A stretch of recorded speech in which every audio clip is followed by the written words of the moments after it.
Now for something completely different. Forget everything you've been told by others before. Get ready for the real deal, the full story. Real talk about money, markets, life. Now, it's The Real Investment Show with Lance Roberts, presented by RIA Advisors. And good morning and welcome to The Real Investment Show. It's Tuesday, as we all patiently await Memorial Day weekend. As we're working through the week. I said yesterday that NVIDIA was reporting earnings this week. I apologize. It's next week's Palo Alto Networks that's reporting today. So again, we have Palo Alto today. They're a mid-cap company, but NVIDIA, the big dog, is on the 28th next week. So my apologies for that. But it is coming up. So that will be a market mover when that occurs. Of course, yesterday was an interesting day. We talked all about the Moody's downgrade. We spent all day yesterday on the show. I'm going to get Brent to basically put all that together into a little bit kind of a concise piece. We'll post it on our YouTube page. He just realized he's got more work to do now. But we'll post that up on our pin page. We'll pin it to our page on our YouTube channel. So if you missed that discussion yesterday, we went all through the Moody's downgrade, what it meant, what it doesn't mean. All that. I'm now writing an article. I got lots of questions on that conversation yesterday. He's like, yeah, but what about the trajectory of the debt? There is so many things wrong with the CBO projections that you should dismiss them entirely. First of all, they're never right. They've been publishing projections for as long as I can remember, and they've never been right once about what the future looks like. And it's because they don't include potential future changes. It just assumes that everything remains status quo the way it is today. We don't enact anything ever in the future that promotes better economic growth. Oh, like deregulation or tax cuts, none of those type of things that promote economic growth, more revenues for the country. None of that's included. So when you see these charts of just the debt running off into Never Never Land, just discount it entirely. It has little relevance to anything that's going to matter to you in particular. And this is one of the big stories right now is that everybody's, I'm getting just like, yeah, but the debt's on an unsustainable path. Maybe, but you're not going to be alive long enough to see the end result of it anyway, so it doesn't matter. I was having this conversation on X yesterday with a young gentleman whose, his title is Markets Are Rigged. And I'm like, look, you can believe that kind of stuff. It's great. It's no problem, but you're only impairing yourself from making money, getting yourself down into that rabbit hole. And of course, I'm going to sit on the sidelines like Warren Buffett. Warren Buffett ain't sitting on the sidelines. Yeah, he's got $300 billion in cash, but he has a plus $1 trillion portfolio. He's not sitting in cash. He's invested. He's investing in markets. He's growing assets. Trying to come up with excuses not to invest in this market is very dangerous to your future wealth, and particularly since you don't have the same time frame that these other individuals, like Warren Buffett, has. Warren Buffett, he's going to pass away, unfortunately, and it'll be a major loss, but he is eventually going to pass away. But Berkshire Hathaway will be here for the next 100 years. So again, don't tie yourself to misinformation when it comes to investing, because you only have your time horizon and time horizon to work with. And John and I are going to get into some more of this morning because we're getting lots of questions about, is now a terrible time to retire? Because all this stuff that's going on, right? We'll get into some of that this morning. But when it comes to investing, just pay attention to this stuff. So again, we went through the whole thing with Moody's yesterday. Interestingly enough, the market opened down about 1%. And immediately retail buyers stepped in. In the first 3 hours of the market yesterday, retail investors bought $4.1 billion worth of equities in the first 3 hours. So they bought that dip really, really hard yesterday, which also brings the question, is our markets too complacent right now? I mean, it's just been a phenomenal run in the markets from the low. We're basically very close now to recapturing all of that decline from February. We're almost back at all-time highs. So again, have investors already gotten too complacent here? Maybe. We'll see what happens. But again, the market has come very, very far, very, very fast, and there's some risk, but things have improved markedly in terms of breadth, improved in terms of trend, all those type of things. We've had a lot of improvement. So here's what you need to know before the bell this morning. We're going to jump through a couple of the major markets, just kind of get an update on what's kind of happening, around all the different major markets. S&P yesterday, in particular, had, again, I've showed you this the last few days. We are very overbought in momentum, very overbought in relative strength. We are going to get a correction here. Now, that does not mean another 20% decline. But we are going to get a pullback here at some point that is going to reverse some of this overbought condition. Not only do we see this in the S&P, we also see it in the NASDAQ, which is obviously tech weighted, and the tech stocks have come back. You remember that whole the tech stocks are dead thing that we had earlier this year, and I told you to be careful of that. Yeah, well, they're back, and they're back in a big way. They've been driving this market higher. In fact, the NASDAQ is rapidly approaching. It's running into a bit of consolidation here, but again, it's very close to hitting back to its all-time highs as well. The whole Mag 7 trend is broken back above its negative trend line. So again, we've reversed all of this kind of negativity, and importantly, with the NASDAQ, more than anything else, you have actually started building what's called an inverse head and shoulders, which is, kind of also bullish here because, come on, my screen's not working with this morning, it's not cooperating. But we've had this kind of inverse head and shoulders here. So again, this whole kind of negative trend that we had earlier this year has really started to reverse here to a large degree, and things are really starting to improve. But again, just like with the S&P, again, this market's very overbought, very extended, needs to have a pullback. On the flip side of this is small cap stocks, which continue to suck this year. So if you've been invested in small caps, it's been a tough road. Small caps had a very big decline. They have not had the recovery that large caps have. Again, as money flows come into markets, this is all about passive indexing.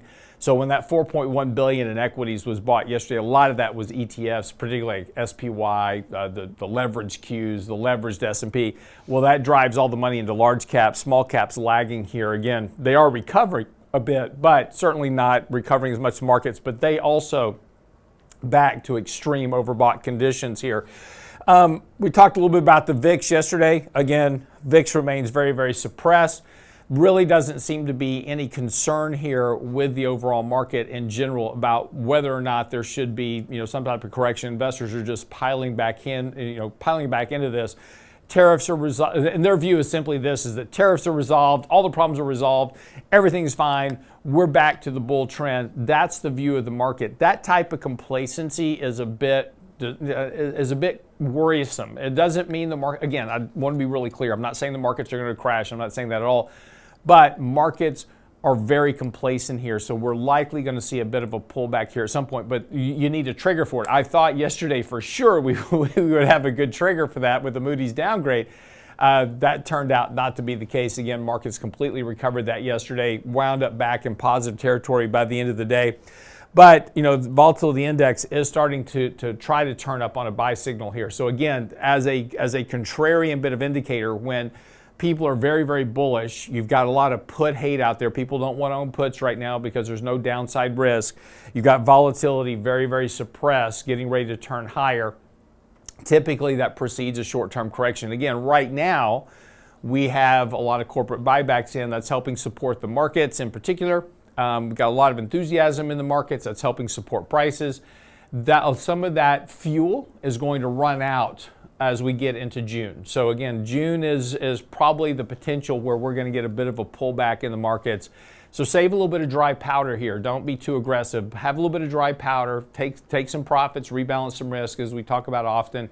And I think probably sometime in June, you'll get a bit better opportunity to allocate more to equities at a little bit better prices, kind of relieve some of this overbought condition in the markets currently. So that's what you need to know before the bell this morning, patience being the key word. And we'll be back with John Penn right after the break.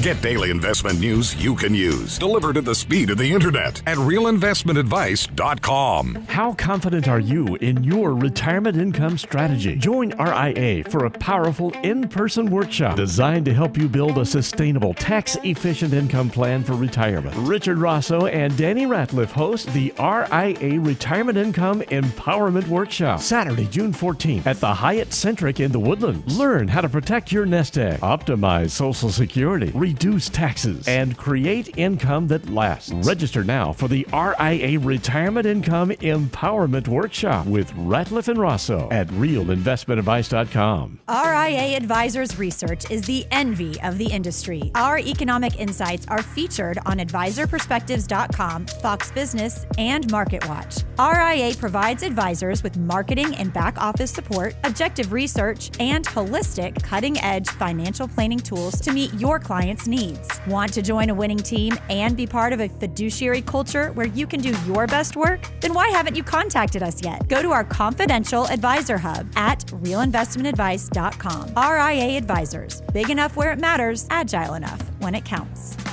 The Real Investment Show. Attention Chevron employees and anyone else receiving or considering a company severance package. We know the process can be intimidating. What should you know to maximize your payout? Lump sum or pension annuity, retirement plan rollover or not? What about tax timing your severance? The fiduciary advisors at RIA Advisors can help you make the best decisions for your situation. Call us today at 855-742-7526. That's 855-742-PLAN or online at realinvestmentadvice.com.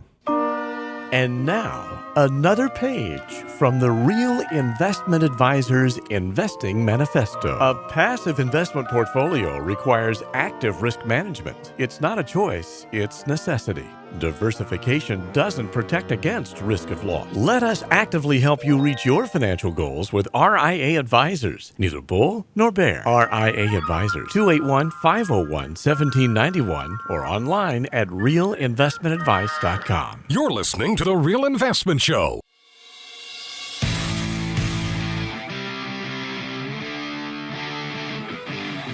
So my wife and I get up very early every morning because she used to try to fight me and she'd try to stay in bed and sleep. But, I'm trying to get up, get showered, get dressed. The dogs are, wanting to get fed at, 3:30, 4 o'clock in the morning. So finally she just gets up with me now. She's figured out the joy of getting up early. You get so much more done. By 9 a.m., you've done more in the day than most people have done all day, right? So, you get a lot of stuff done early in the morning. It's nice and quiet, get things going on. Anyway, so I get up this morning and I get showered and I go into the kitchen and I'm getting my, taking my vitamins and getting my water together and everything to get ready to go to the office. And there's a nice little package sitting there for me this morning. It's, a card and some little sweet treats from my wife. And she's, oh, nice. And yeah, it's very sweet of her. And my wife walks up behind me and she's like, "Happy anniversary." And I'm like, and she's like, she's got her hands out, and she's like, give me, because I always do stuff for her anniversary. And I go, "Honey, I forgot our anniversary. I forgot our anniversary is tomorrow. You're a day early." She was so disappointed. She thought she had you. No, she just thought today was she was totally convinced today was our anniversary. I'm like, "Honey, today's the 20th. She goes, "No, it's not. It's the 21st. I'm like, "Honey, today's the 20th. There's a song about that. Yes. Anticipation. Exactly. But she was so disappointed. So I'm gonna acquiesce and I'm gonna give her an anniversary present tonight, I guess, when I get home. Just celebrate it a day early. Exactly. Let's make it a 2-day celebration. And actually, we are celebrating an anniversary tonight because we're going to go to dinner because tonight's our daughter's graduation from high school. So we're just going to put it, we hate leaving the house. So we're just going to do it all at one time. We're going to go eat, celebrate our anniversary, and go see graduation. So go fight the masses of the general public. Is that it? My least favorite thing to do. People. What's your least favorite thing in the world? People. A lot of love here this morning, folks. Yes. You can feel it. I feel it. Yeah. Anyway, lots of stuff to get into this morning with John. Again, yesterday, kind of the big In the chat, Lance is finished. Yes, I'm finished. Lots of stuff to get into this morning. Obviously, the whole concern over Moody's debt downgrade yesterday wasn't a big deal. Of course, it did generate lots of email questions, lots of concerns, kind of all these type of things. But, again, we just kind of come back to, as we were discussing yesterday, a lot of this stuff you just have to put aside. And just, it is what it is. Pay attention to what the markets are doing and, kind of work your way from there.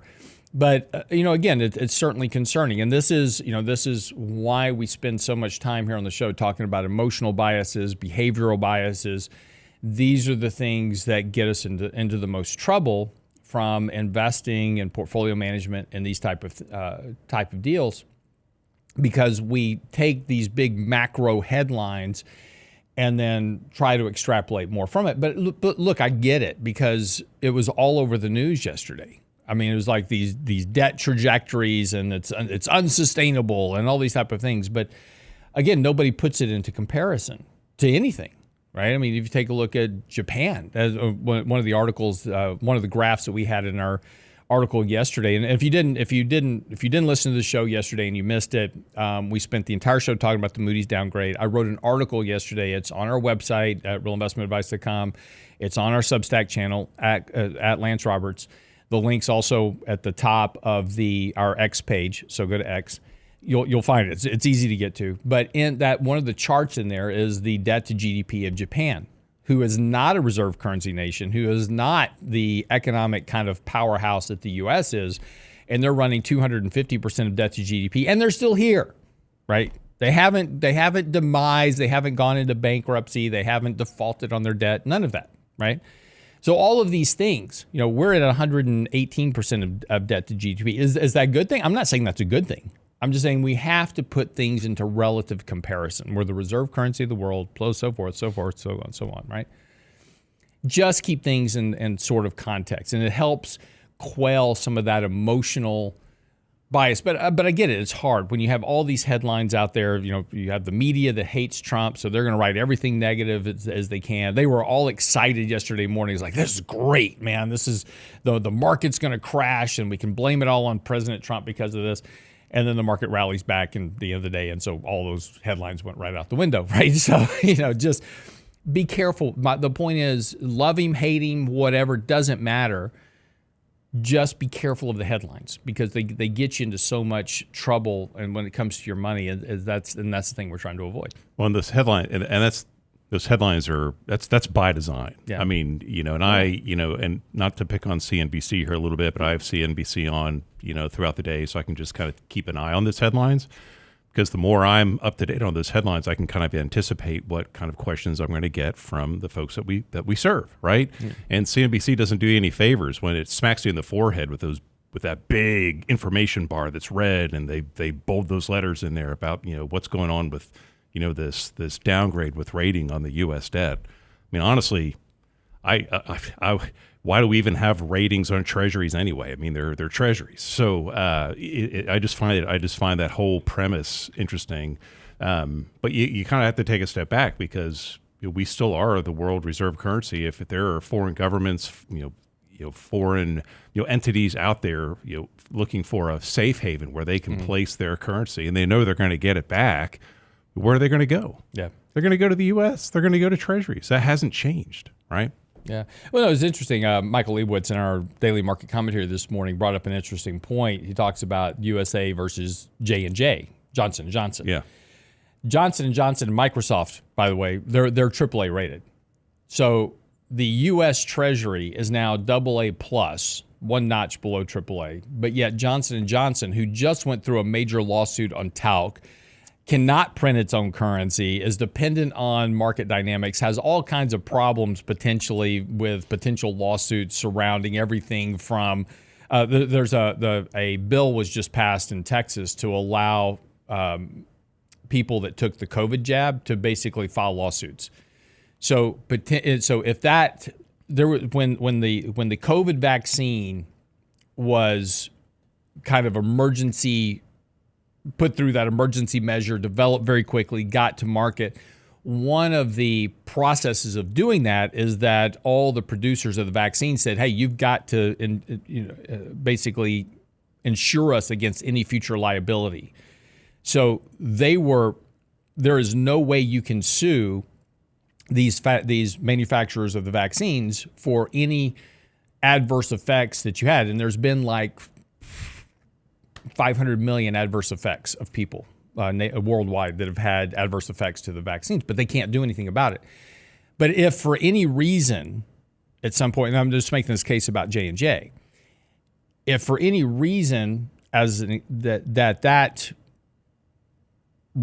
liability protection is removed, Johnson & Johnson's got problems, but yet they're AAA rated. Yeah. They've got all these risks out there, whether it was the talc issue, whether it's a future adverse effect to a drug, the COVID vaccines, whatever, right? They've got a lot of, but they're still AAA rated.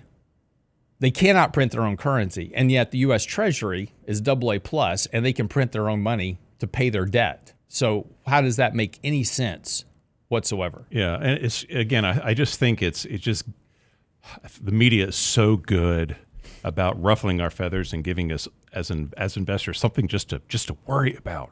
Oh, I'm going to go to the website. They need clicks. They need you. This is all by design to suck you in. And I think as investors, Lance, I think we're just naturally wired to look for something that's bothersome or worrisome. I mean, just 6 weeks ago, the sky was falling with equities. Remember that? 6 weeks-ish. Right? I mean, and now everything's fine with stocks, but bonds, oh my gosh, what's going on with you? It's like we move from one focal point of concern. Well, now this is all resolved now. So, we got to find something else to worry about. So let's hit them with this. It's just like this never-ending cycle. So to your point, you got to take a step back and take all this in and just really look at it. And at the end of the day, does this really affect you and your bottom line? Does this affect the overall financial health of your financial plan? Let's take a step back and how this really affects you. Most of the time, I find out that it doesn't. Right? Yep. Yeah, and again, like one of the comments in chat right now is, well, how large is the J&J deficit? Deficits don't matter. Not when you can print your own currency. This is the whole issue. And plus, your deficit has already declined by more than 50%. We were at $4 trillion on a deficit during the Biden administration. We're now down to about $2 trillion. So we've already cut the deficit markedly since Biden was in office, and we did all of it. And that was just because of the Inflation Reduction Act. It was all the stimulus checks. It was all that stuff, right? That's nothing. That's just during that period, we had a $4 trillion deficit. Now, under this administration, that deficit is reduced because nobody did anything, right? No, Trump didn't do anything. Biden didn't do anything. There's just all the money that we printed during that pandemic is now just reversing. It's coming out of the system. So again, the deficit's reducing. We're back to a normal run rate of debt. But the deficits don't matter when you can print your own currency. This is the whole fallacy of what everybody's talking about. Again, don't pay attention to that. That's going to keep you on the wrong side of the trade forever because it's going to outlive you. The deficit in Japan is 250%. I mean, it's just, they've got the same situation we do. And look, if you're looking for a dire outcome, pay attention to Japan. Aging population, underfunded pension, big debt to GDP, very slow economic growth, very low interest rates, very low inflation. They can't generate growth because of the debt. We're headed that way. That's what I'm saying. It's like the deficit's not a good thing, right? There's consequences to it, but it's not tomorrow. Be right back. The Real Investment Advice blog. It's required reading for the informed investor. Catch it today at realinvestmentadvice.com. How confident are you in your retirement income strategy? Join RIA for a powerful in-person workshop designed to help you build a sustainable, tax-efficient income plan for retirement. Richard Rosso and Danny Ratliff host the RIA Retirement Income Empowerment Workshop, Saturday, June 14th at the Hyatt Centric in the Woodlands. Learn how to protect your nest egg, optimize minimize Social Security, reduce taxes, and create income that lasts. Register now for the RIA Retirement Income Empowerment Workshop with Ratliff and Rosso at realinvestmentadvice.com. If you're working and looking to retire soon, a Medicare special enrollment period is in your future. Understanding Medicare choices, enrollment deadlines, and costs are essential to your overall standard of living in retirement. The wrong choices can cost you thousands in penalties. Make sense of Medicare's alphabet soup with RIA Advisors online resources and one-on-one partners to help secure the healthcare insurance choice that is right for your lifestyle and budget and avoid gaps in coverage. Click on the insurance tab at realinvestmentadvice.com today. realinvestmentadvice.com. The Real Investment Show. Are you a financial advisor sneaking peeks at our stuff? Instead of trying to do it all yourself, why not just join the team at RIA Advisors? Our full-service organization can provide you with the support, unparalleled research, and tools for managing your clients' money and honoring the fiduciary pledge of putting clients' best interest first. Don't take our word for it. Talk to the advisors that work with us. Want to come win with us? Go to our confidential advisor hub at realinvestmentadvice.com. RIA Advisors, big enough where it matters, agile enough when it counts. Can't catch the whole show now? Listen to our podcast later at realinvestmentadvice.com. So there's a whole big food discussion going on in our chat channel right now. Brent just weighed in saying can't beat a hot chocolate chip cookie from Chick-fil-A. The Real Investment Show podcast. I disagree, because at Slotsky's not only can you get a chocolate chip cookie, you can also get a hot cinnamon roll. That's like apples and oranges. That is not apples and oranges. It's cookies and bun. But you could take a Cinnabon and put it between two chocolate chip cookies. Yeah, well, you can take a Cinnabon. At realinvestmentadvice.com. And now, another page from the Real Investment Advisors Investing Manifesto. Bulls win in bull markets. Bears win in bear markets. Eagles soar above and take advantage of opportunity. Let us help you soar as you reach your financial goals with RIA Advisors. Neither bull nor bear. RIA Advisors, 281-501-1791 or online at realinvestmentadvice.com. The Real Investment Show. Attention Chevron employees and anyone else receiving or considering a company severance package. We know the process can be intimidating. What should you know to maximize your payout? Lump sum or pension annuity, retirement plan rollover or not? What about tax timing your severance? The fiduciary advisors at RIA Advisors can help you make the best decisions for your situation. Call us today at 855-742-7526. That's 855-742-PLAN. Or online at realinvestmentadvice.com. The Real Investment Show YouTube channel has all our videos ready for your easy access. Now with the new and improved Before the Bell report. Subscribe and bookmark our YouTube channel at realinvestmentadvice.com. You're listening to The Real Investment Show.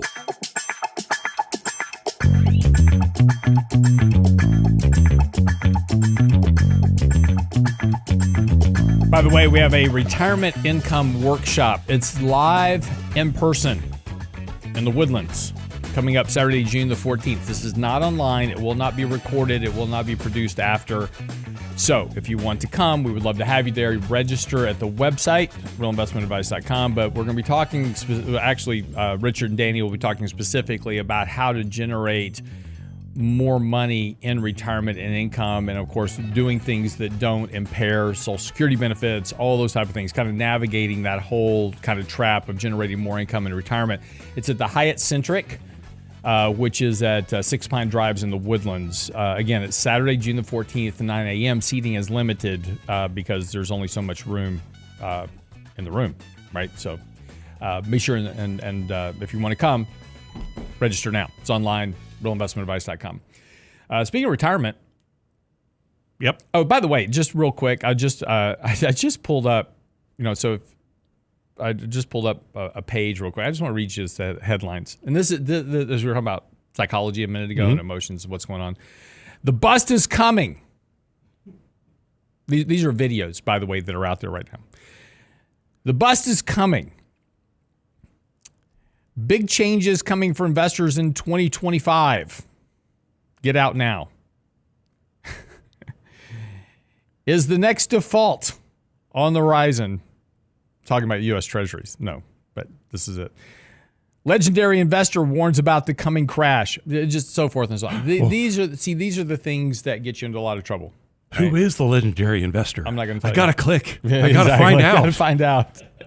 Who is this that you speak of? But it is interesting. I mean, this is the problem. Again, that stuff feeds our look. This is why we talked about before. If you watch the news at night, what's the first thing on the news at night? Right, something tragic. Yeah, right. Train crash, murder, kidnapping, whatever. Because there's a saying in the news: if it bleeds, it leads. Right, and so that's morbid, but that's our human nature. Our human nature is we want to see the worst of things. Right, so again. These videos and conversations. And have you ever noticed, by the way, it's the same group of people on every channel promoting these very bearish outlooks, right? It's like just a handful, and it's the same people over and over and over again on all these channels, right? It's just the end's coming, and it's the same guy, and he's on 12 different channels. And look, it's great. It gets clicks, it gets views, and if you're inclined to react emotionally to scary headlines, it's great for generating revenue, right? For them, not for you, for them, and that's what they depend on. They feed that analysis. And look, I'm not saying that there's not risk to the markets at all. I'm not saying that at all. Look, we have valuation issues. We've got economic issues. Leading economic index came in yesterday, much weaker than expected. We're back very near kind of recession territory. Not there yet, but very slow economic growth is what the LEI is suggesting right now. Certainly, so there's certainly concerns out there. We need to be aware of those concerns, but we don't need to let them override the very base structure of investing and the rules and the discipline around investing money. Again, those are two different things. You can have these very bearish outlooks about the end of the world as we know it. That's great, and someday it may actually happen, but we need to make a bunch of money between now and then so that we're able to survive it. But this brings, there was an article talking about, what if this turns out to be a terrible time to retire, right? That's kind of, and this was a Morningstar article. And I tell you what, I'm really disappointed in Morningstar. Morningstar used to be a really good resource. Yeah.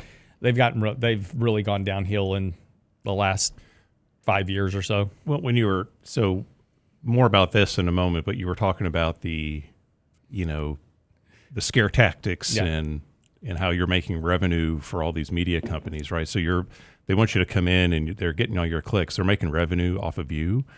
But how many times have those headlines swayed have they caused somebody to make a knee-jerk reaction? They've been out of the market for years. I mean, I still to this day, Lance, I can't tell you how many folks I visit with where, they got out of the market during the great financial crisis and they've never gotten back in because they're waiting for the absolute perfect time to invest. And sometimes it's all these headlines and all this data out there. It can create what I call paralysis by overanalysis, and you just get stuck and you don't make a decision for moving forward. And so all of these scare tactics, while you're making revenue for all these media companies, actually you're taking revenue out of your pocket, right? Mm-hmm. So I just wanted to throw that out there. Now, can we get back on topic? Sure. Yeah. Sorry. I digress. Squirrel. Yeah, okay. Yeah, so exactly.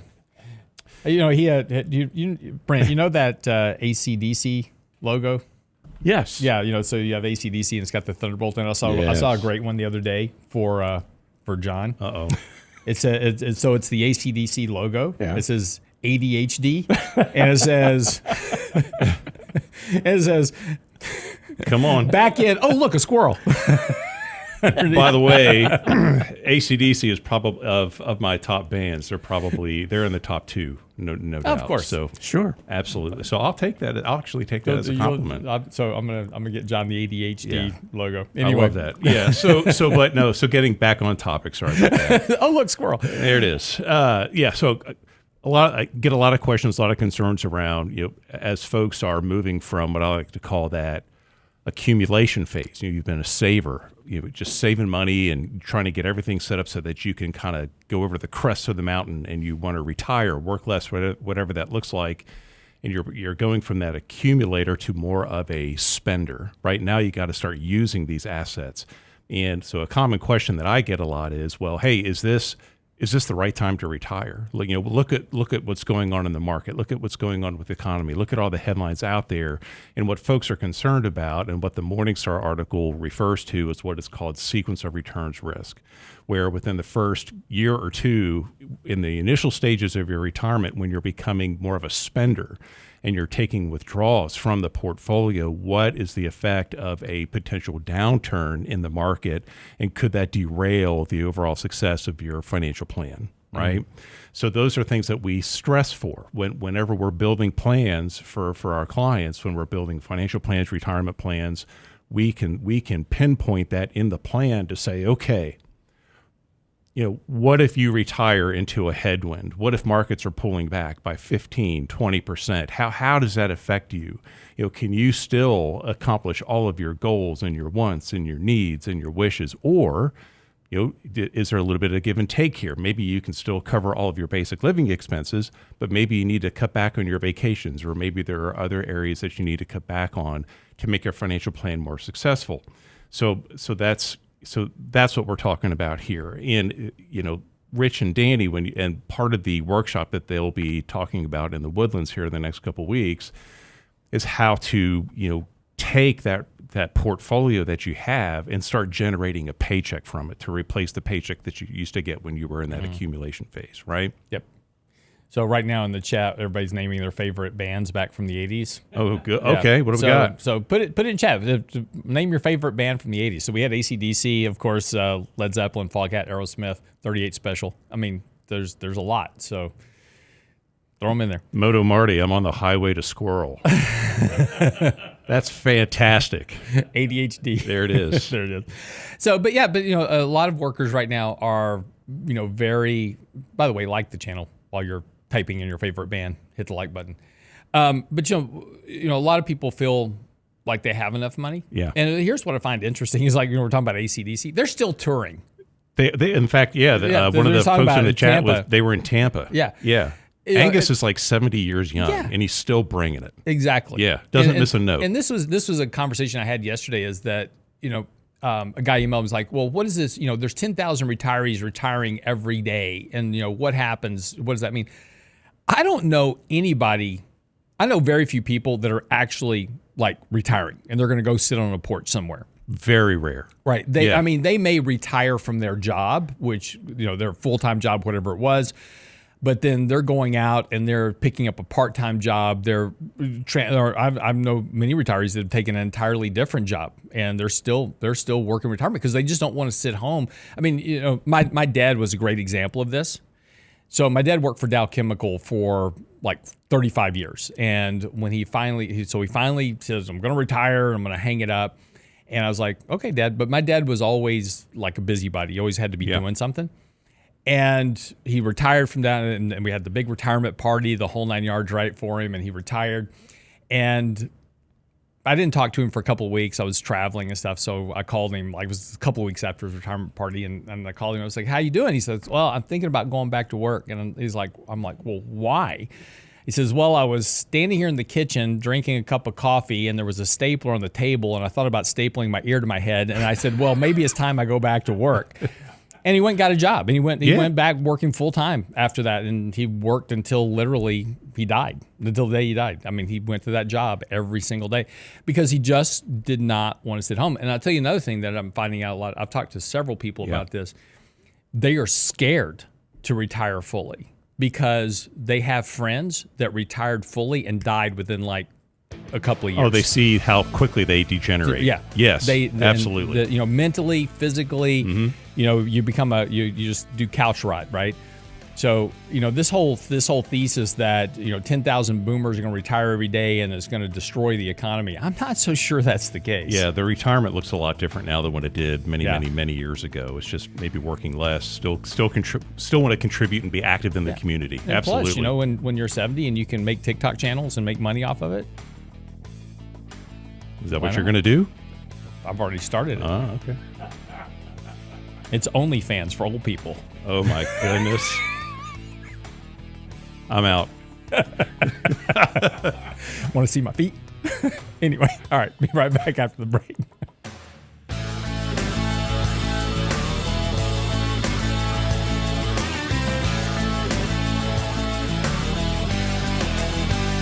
Get daily investment news you can use, delivered at the speed of the internet at realinvestmentadvice.com. How confident are you in your retirement income strategy? Join RIA for a powerful in-person workshop designed to help you build a sustainable, tax-efficient income plan for retirement. Richard Rosso and Danny Ratliff host the RIA Retirement Income Empowerment Workshop, Saturday, June 14th at the Hyatt Centric in the Woodlands. Learn how to protect your nest egg, optimize Social Security, reduce taxes, and create income that lasts. Register now for the RIA Retirement Income Empowerment Workshop with Ratliff and Rosso at realinvestmentadvice.com. Attention Chevron employees and anyone else receiving or considering a company severance package. We know the process can be intimidating. What should you know to maximize your payout? Lump sum or pension annuity, retirement plan rollover or not? What about tax timing your severance? The fiduciary advisors at RIA Advisors can help you make the best decisions for your situation. Call us today at 855-742-7526. That's 855-742-PLAN. Or online at realinvestmentadvice.com. The Real Investment Show. RIA Advisors Research is the envy of the industry. Our economic insights are featured on advisorperspectives.com, Fox Business, and MarketWatch. RIA provides advisors with marketing and back office support, objective research, and holistic, cutting-edge financial planning tools to meet your clients' needs. Want to join a winning team and be part of a fiduciary culture where you can do your best work? Then why haven't you contacted us yet? Go to our confidential advisor hub at realinvestmentadvice.com. RIA Advisors. Big enough where it matters, agile enough when it counts. And now, another page from the Real Investment Advisors Investing Manifesto. Manage risk and volatility rather than trying to manage gains. You don't have to be right all the time. Long-term investing success is a 70% gain. Let us help you reach your financial goals with RIA Advisors. Neither bull nor bear. RIA Advisors, 281-501-1791 or online at realinvestmentadvice.com. You're listening to The Real Investment Show.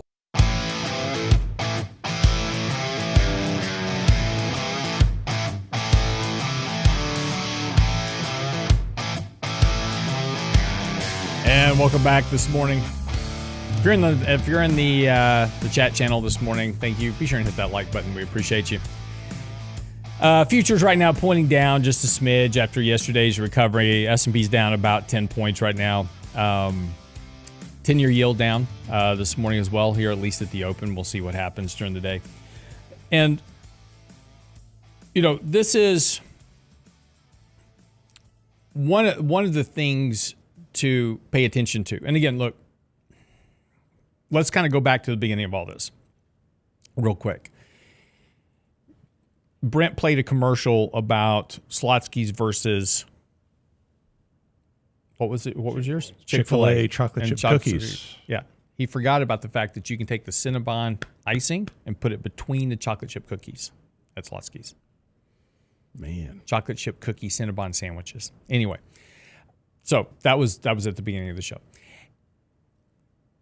One thing, but we've talked a lot this morning about emotions, these big headlines of, death, doom, and destruction, blah, blah, blah.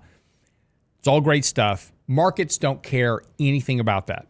All markets care about, and if you take a look at the correlation, proves this out.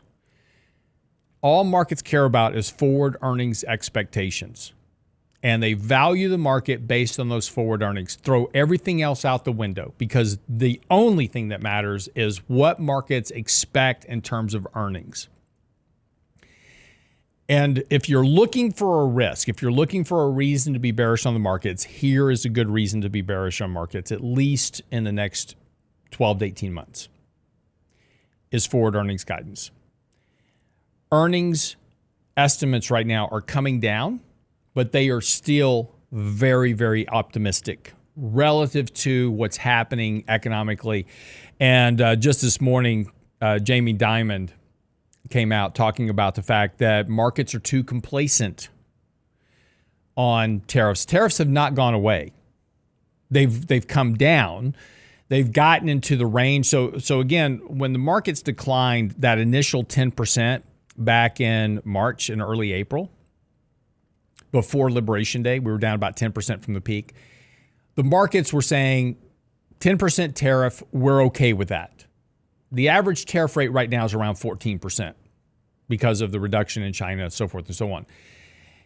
If for some reason those start to go back up because we can't reach an agreement on all these different countries, whatever it is, and there's expectation that Trump is going to come out with basically just a blanket statement here fairly soon. In other words, instead of doing these one-by-one negotiations, which is taking way too long, he's just going to come back out and say, look, we've reevaluated everything, and what we're going to do is we're just going to flat tariff everybody 10%, whatever it is. We're going to go back to where we were. That's the expectation, is that this is how this is going to wind up. Because again, this has been, over a month now, with four or 5 weeks since the tariff announcement, and we've done 2 countries. Right, you got 147 left to go, or whatever it is, and we still haven't negotiated with the Penguins on McDonald Island yet. They're holding out. So, expectation is just blanket, but they haven't gone away. And Jamie Dimon's right. He says that the markets are too complacent on tariffs and expects the earnings growth to decline further. And I agree with that because earnings growth, and I've got an article that I'm writing. Should be out Friday, I believe, talking about personal consumption expenditures. There is a very high correlation between personal consumption expenditures and corporate earnings. Why? Because that's where earnings come from. So again, if you take a look at where economic growth is going, you take a look at where the average consumer is in terms of debts to deficits and their kind of their personal balance sheet. We're seeing default rates go up on credit cards and mortgages and auto loans, and all the student loans have had a huge spike because now the government's out collecting them. This is going to impact economic growth. That is going to impair earnings. And so Jamie Dimon's right. He said, so this is some comments he made. This was reported in CNBC this morning. What I consider I consider right now that central banks are almost too complacent. You all think they can manage all this, and we're not sure they can. But my own view is pretty good that we have not seen effective tariffs. The market came down 10%. It's back up 10%. That's an extraordinary amount of complacency. And again, I think earnings estimates will come down, which means PE will come down. He's right about this, right? Forward earnings is how we value the market. So if expectations are earnings are going to grow, we can overvalue the market near term for those future earnings growth. But those estimates are coming down, we have to revalue the market lower. I think earnings estimates will come down, his quote, which means PE will come down. And and the projections are in 6 months, the projections will fall to 0% earnings growth after starting the year around 12. Now, I don't know if we get to 0, but that would not be surprising at all because the estimates versus economic growth are really out of balance right now. So if you're looking for a reason to be bearish on the markets, that's the only one to pay attention to, is whether or not companies can manufacture earnings in this environment of slowing economic growth and pressure on the consumer. John? Well, that's the thing is, will consumers out there just continue to spend, right? Are they, and I think that's a question that a lot of our clients ask is, how long will this trend continue? Because when I just know, Sean and I and our family, we don't go out to dinner on a regular basis throughout the week. It's just tough with schedules and workloads and everything else. But, we like to go out to dinner maybe, once a week, kind of go treat ourselves. And especially if our kids are in town, we'll take them too.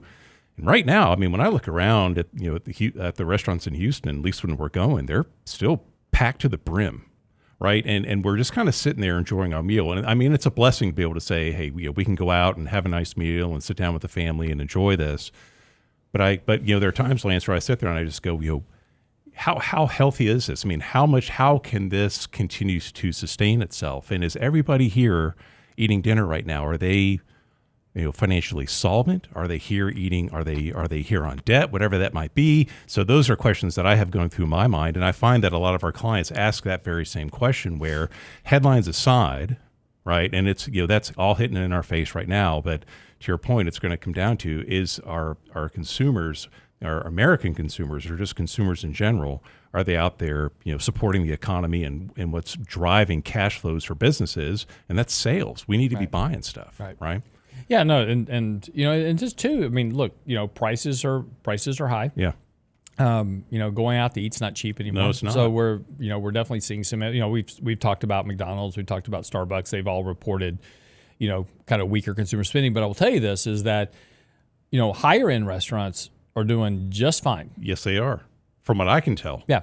I mean, you go in, they're full. There doesn't seem to be a problem. So again, it's the differential between kind of that top 10% of income earners and everybody else. But the top 10% of income earners drive about 50% of the spending in the economy.